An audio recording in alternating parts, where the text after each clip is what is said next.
Bem-vindos à nossa conversa de hoje. Vamos dar uma olhada num comentário bem interessante que conecta os Salmos e o livro do Apocalipse. A fonte é Salmos e Apocalipse, Redenção e Juízo. A ideia aqui é entender como esses textos, um de cânticos, de poesia, e o outro, pura profecia apocalíptica, acabam conversando sobre o sofrimento, a ajuda divina, o juízo final e, claro, a esperança. O comentário aponta lá para Gênesis 3, a queda. Foi ali que começou essa história de dificuldade e de morte. E tanto os Salmos quanto o Apocalipse, eles encaram isso, mas sempre com o olhar na redenção de Deus. Exatamente. É isso mesmo. O Salmo 46, que o material destaca, é um exemplo perfeito, sabe? Ele descreve um cenário de pura instabilidade. Fala de tribulações, de montes sendo abalados, águas rugindo, nações em guerra. Mas o ponto-chave é que, em meio a todo esse caos, vem a afirmação: Deus é refúgio, socorro bem presente. Deus está com a gente. É essa segurança que o Salmo traz, mesmo na tempestade.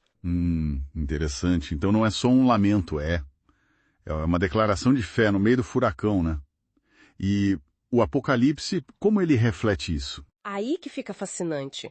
O Apocalipse pega essa mesma dinâmica, só que, numa escala muito maior, cósmica mesmo. Começa falando da tribulação, lá em Apocalipse 1, verso 9, e esse tema, ele atravessa o livro todo. Mas igualzinho no Salmo, a história caminha para a vitória. Para a presença de Deus restaurada com o seu povo, a mensagem é super consistente, a dor existe, é real, mas o plano de Deus, a presença dele, isso é maior, prevalece. Essa ideia de amplificação, gostei. E o comentário vai além, Sugere que o Apocalipse, detalha o que Jesus falou lá em Mateus 24 sobre o fim dos tempos. Quase como se um fosse um esboço e o outro o filme completo. É uma ótima forma de colocar. As fontes mostram paralelos, muito claros. Os dois usam aquela expressão, é necessário que aconteça.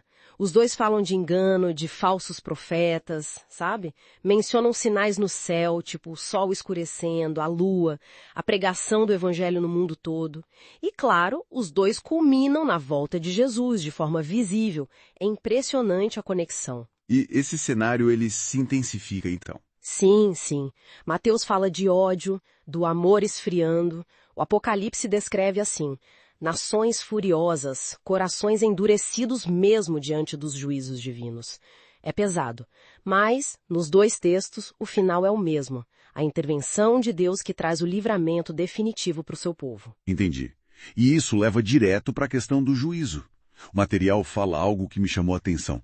A cruz pagou o preço, mas é o juízo que elimina o pecado. Como a análise explica isso? Ali é que a morte de Cristo na cruz foi a grande demonstração da justiça de Deus para o universo inteiro, sabe? Respondeu dúvidas sobre o caráter dele. Mas o processo do juízo em si, esse seria o momento formal de erradicar o mal de vez, separando os destinos com base no que está registrado lá nos livros celestiais, nas obras de cada um. E quais as consequências disso, desse juízo? A simbologia é muito forte aí. O Salmo 75 fala de um cálice na mão de Deus, cheio.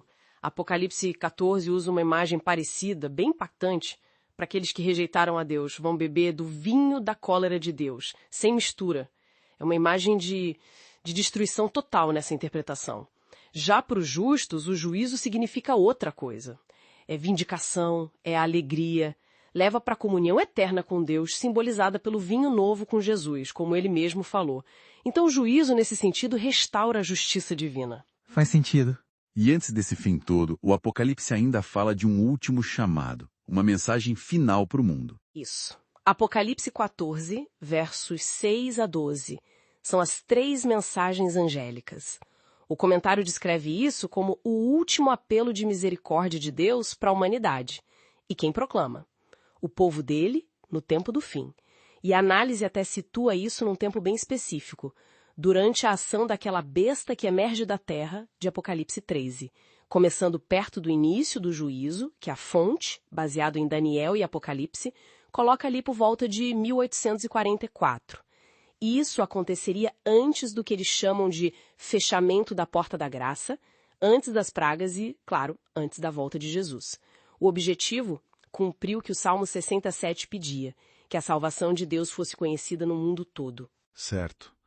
Então, se a gente junta as peças, essa leitura conecta Salmos e Apocalipse numa narrativa bem amarrada, né? Sim. Que vai do sofrimento humano, da busca por refúgio, passa por esses eventos finais intensos, um chamado para o mundo todo e um juízo que resolve tudo, levando à redenção. Exatamente. Acho que a linha mestra que fica é essa. A soberania de Deus, a justiça dele, mas também a misericórdia agindo o tempo todo. Mesmo num mundo, tão marcado pelo pecado, existe um plano em andamento. Um plano que oferece salvação pela graça, mas que também garante a eliminação definitiva do mal, para restaurar a harmonia perdida.